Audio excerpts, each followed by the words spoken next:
SSLC परीक्षा के लिए उपयोग होगा समझकर यह वीडियो प्रस्तुत कर रहा हूँ। कृपया लाइक शेयर सब्सक्राइब करना न भूलना। आज का विषय होगा मातृभूमि कविता का बावा। इस कविता के कवि है भगवती चरण वर्मा जी। पद्य का उद्देश्य है भारत माता की विशेषता तथा सुंदरता का परिचय देते हुए बच्चों में देश प्रेम की भावना को उजागर किया गया है। बच्चे भारत की महानता का परिचय प्राप्त करने के साथ साथ कवि के देश प्रेम से अवगत होते हैं। त्याग और बलिदान की भावना को जगाना इस पद्य का उद्देश्य है।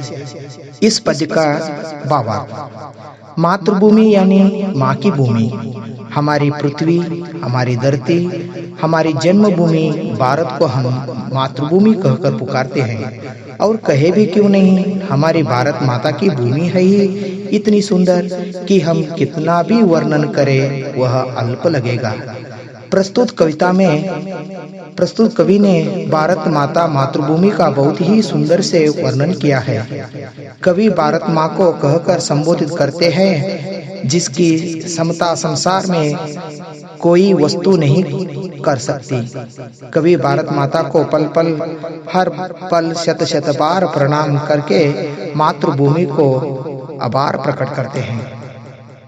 भारत माता का मस्तक हिमगिरी सा उन्नत शिखर से अलंकृत है तो चरणों की विशाल सागर चूमता है। सत्य की मूर्ति गांधी, शांति की मूर्ति बुद्ध और पितृवाक्य परिपालक राम जैसे सपूतों को जन्म दिया है, जो सारे संसार को मार्गदर्शित करके उन मानस में अमर है।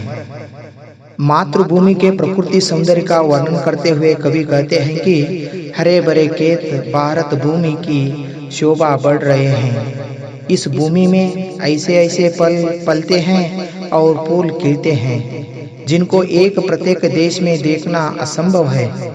भारत में केवल आम के ही 1400 प्रजातियां हैं। भारत भूमि के अंदर कश्मीर से कन्याकुमारी तक, बंगाल से गुजरात तक अनेकानेक खनिज संपत्ति व्यापक रूप से भरी पड़ी है, जिन्हें धन का खजाना माना जाता है। उस धन रूपी खनिज संपत्ति को माँ भारती एक समान बिना जाति धर्म वर्ण और संप्रदाय का भेद करते हुए मुक्त हस्त से सभी भारतवासियों को बांट रही है।